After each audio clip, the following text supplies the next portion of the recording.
गुरु जी। संगत जी, कैसे हैं आप सब? गुरु जी की कृपा दृष्टि से आप सब लोग अपने अपने घरों में अच्छे से होंगे और स्वस्थ होंगे। गुरु जी के रंग हम सब संगतों के संग। तो संगत जी, चलिए बिना किसी देरी के आज का सत्संग शुरू करते हैं। सत्संग को पूरा सुनिए और गुरु जी के ढेर सारी ब्लेसिंग्स लीजिए और बाकी संगतों तक भी शेयर कीजिए। तो चलिए मंत्र जाप करते हैं। ओम नमः शिवाय, शिव जी सदा सहाय। ओम नमः शिवाय, गुरु जी सदा सहाय। तो संगत जी, कल मैंने आपको 3 वचन सुनाए थे। आज मैं उसके आगे के 4 वचन सुनाऊंगी आपको। तो प्लीज वचनों को ध्यान से सुनिए और उन पर अमल कीजिए और उनको अपनी लाइफ में जरूर उतारिए। तो 7वां वचन है, अगर किसी के घर से एक फैमिली मेंबर भी मेरे पास आ जाता है तो मैं उसकी पूरी फैमिली को ब्लेस कर देता हूँ। जय गुरु जी। 8वां वचन है, मात्र पुस्तक से पाठ करना ही पाठ नहीं होता, नित्य करना और अपने परिवार का ध्यान रखना भी पाठ कहा जाता है। जय गुरु जी। 9वां वचन है, सबसे बड़ा पाठ वह होता है जब पति अपनी पत्नी का और पत्नी अपने पति का और दोनों मिलकर अपनी संतान का ध्यान रखते हैं और घर में शांति बनाए रखते हैं। जय गुरु जी। 10वां वचन है, गुरु जी कहते हैं गुरुओं के कथन का कभी खंडन नहीं करना चाहिए। जय गुरु जी। शुक्राना गुरु जी।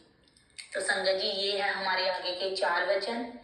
इन पर अमल जरूर कीजिए और इनको अपनी लाइफ में जरूर उतारिए। तो संगत जी, आज मैं आपको गुरु जी से जुड़ा हुआ एक छोटा सा सत्संग सुनाऊंगी। बहुत ही प्यारा सत्संग है, ध्यान से सुनिए।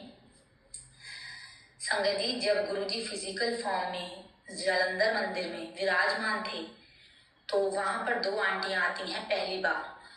और वहां पर जब वो दरबार में आती हैं, माथा टेकती हैं, तो वहां पर चाय प्रसाद चल रहा होता है। सब संगतें चाय प्रसाद पी रही होती हैं, गुरुजी भी चाय प्रसाद पी रहे होते हैं। तो गुरुजी आधी चाय प्रसाद पीते हैं, आधा चाय प्रसाद वो आंटी को दे देते हैं। तो आंटी बोलती है कि हम जूठा चाय प्रसाद नहीं पीते। तो वहां जो पास में संगतें बैठी होती हैं तो वो बोलते हैं, आंटी चाय प्रसाद पी लो, क्योंकि आप बहुत लकी हो जो गुरुजी आपको अपना जूठा चाय प्रसाद दे रहे हैं। इसको पीने से आपके जो भी रोग कष्ट होंगे वो कटेंगे। लेकिन वो आंटी अपनी जिद पे अड़ी होती है और वो कहती है कि नहीं, हम किसी का जूठा चाय प्रसाद नहीं पीते हैं। और गुरुजी कुछ नहीं बोलते हैं और वो चाय प्रसाद किसी और संगत को दे देते हैं। थोड़े दिनों बाद ही 3-4 लोग एक आंटी को स्ट्रेचर पर लेकर गुरुजी के दरबार में आते हैं जालंधर मंदिर में और सेवादारों को बोलते हैं कि गुरुजी को बुलाओ। और ये वही आंटी होती है जो गुरुजी के पास आती है और चाय प्रसाद पीने के लिए मना करती हैं। और वो बहुत ज़्यादा सीरियस होती हैं, बीमार होती हैं और साथ में उनके फैमिली मेंबर्स होते हैं। जब गुरुजी आते हैं, देखते हैं कि ये तो वही आंटी है जिसको मैंने चाय प्रसाद दिया था और उन्होंने मना कर दिया।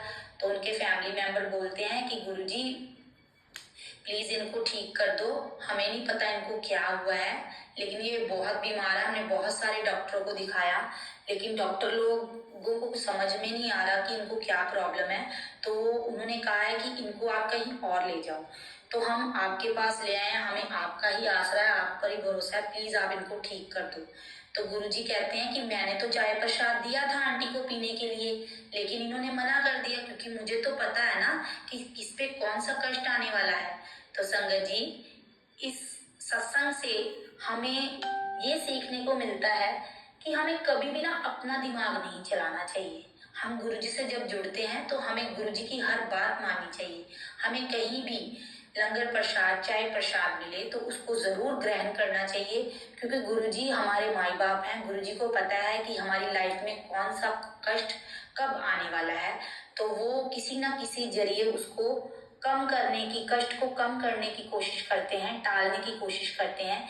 तो हमें कहीं भी चाय प्रसाद, जल प्रसाद ग्रहण करने का मौका मिले तो हमें जरूर करना चाहिए।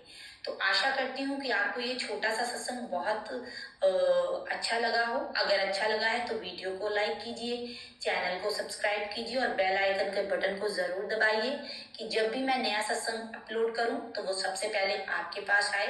तो चलिए, मुझे आज्ञा दीजिए, मंत्र जाप करते हैं। हाथ जोड़िए, आंखें बंद कीजिए। ओम नमः शिवाय, शिव जी सदा सहाय। ओम नमः शिवाय, गुरु जी सदा सहाय। जय गुरु जी। शुक्राना गुरु जी। मेरे प्यारे गुरुजी, जय गुरुजी।